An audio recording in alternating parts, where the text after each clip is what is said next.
ನಮ್ಮ ಭಾರತ ದೇಶದ ನಮ್ಮ ನೆಚ್ಚಿನ ಪ್ರಧಾನಮಂತ್ರಿಯವರಾದಂತಹ ನರೇಂದ್ರ ಮೋದಿಯವರು ಸೆಪ್ಟೆಂಬರ್ 17ನೇ ತಾರೀಕು 1950ನೇ ಇಸ್ವಿ ಮಧ್ಯಾಹ್ನ 11 ಗಂಟೆಗೆ, ಪೂರ್ವಾಹ್ನ 11 ಗಂಟೆಗೆ ಮೆಹಸಾನ ಎಂಬ ಜಿಲ್ಲೆಯ ಊರಿನಲ್ಲಿ, ವಡ್ನಗರ ಅನ್ನುವಂತಹ ಊರಿನಲ್ಲಿ ಹುಟ್ಟಿದ್ದಾರೆ. ಅವರ ಜಾತಕ ಫಲದ ಪ್ರಕಾರ ಅವರದ್ದು ಅನುರಾಧ ನಕ್ಷತ್ರ, ವೃಶ್ಚಿಕ ರಾಶಿ, ವೃಶ್ಚಿಕ ಲಗ್ನ.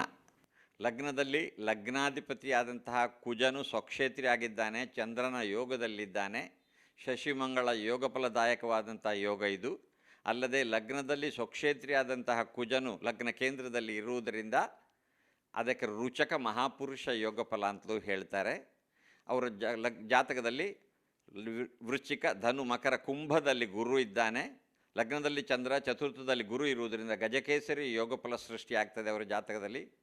ಲಗ್ನಾತ್ ಏಕಾದಶದಲ್ಲಿ ಸ್ವಕ್ಷೇತ್ರಿಯೂ ಉಚ್ಚನೂ ಆದಂತಹ ಬುಧನಿದ್ದಾನೆ ರವಿಯೊಂದಿಗೆ. ಅದು ರವಿ ಬುಧ ನೈಪುಣ್ಯ ಯೋಗ ಫಲ ಎನಿಸಲ್ಪಡ್ತದೆ.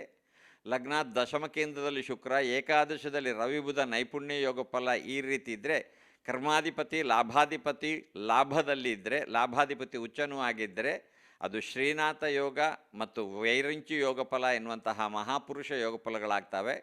ಹಾಗೂ ಲಗ್ನಾದಿ ಕರ್ಮಾಧಿಪತಿ ಲಾಭದಲ್ಲಿ, ಲಾಭಾಧಿಪತಿ ಉಚ್ಚನ ಯೋಗ ಫಲದಲ್ಲಿದ್ದಾಗ ಅದಕ್ಕೆ ಚಕ್ರವರ್ತಿ ಯೋಗ ಫಲ ಅನಿಸಲ್ಪಡ್ತದೆ. ಲಗ್ನಾಧಿಪತಿಯು ಲಗ್ನದಲ್ಲಿ ಇದ್ದಾಗ ಇವರಿಗೆ ಹೀಗೆ ಚಕ್ರವರ್ತಿ ಯೋಗ ಫಲ, ವೈರಿಂಚಿ ಯೋಗ ಫಲ, ಶ್ರೀನಾಥ ಯೋಗ ಫಲ, ಗಜಕೇಸರಿ ಯೋಗ ಫಲ, ಶಶಿಮಂಗಳ ಯೋಗ ಫಲ, ರುಚಕ ಯೋಗ ಫಲ, ಮಹಾನೈಪುಣ್ಯ ಯೋಗ ಫಲ ಇತ್ಯಾದಿ ಮಹಾಪುರುಷ ಯೋಗ ಫಲಗಳನ್ನು ನರೇಂದ್ರ ಮೋದಿಯವರು ತಮ್ಮ ಜಾತಕದಲ್ಲಿ ಹೊಂದಿದ್ದಾರೆ. ಈ ಎಲ್ಲ ಸಮಷ್ಟಿಯ ಯೋಗ ಫಲಗಳು ಹೇಳುವಂತೆ ಲಗ್ನದಲ್ಲಿ ಕುಜನು ಸ್ವಕ್ಷೇತ್ರಿ ಆಗಿದ್ದು, ಚಂದ್ರನ ಯೋಗದಲ್ಲಿದ್ದು ಶಶಿಮಂಗಳ ಯೋಗ ಫಲ ಮತ್ತು ರುಚಕ ಯೋಗ ಫಲದಾಯಕನಾಗ್ತಾ ಇರೋದರಿಂದ ಈ ಮಹಾಪುರುಷ ಯೋಗ ಫಲದ ಪ್ರಕಾರದಲ್ಲಿ ಅವರೊಬ್ಬ ಸಮರ್ಥ ಜನನಾಯಕನಾಗಿ ರಾಷ್ಟ್ರನಾಯಕನಾಗುವಂತಹ ಯೋಗ ಫಲ ಇದೆ.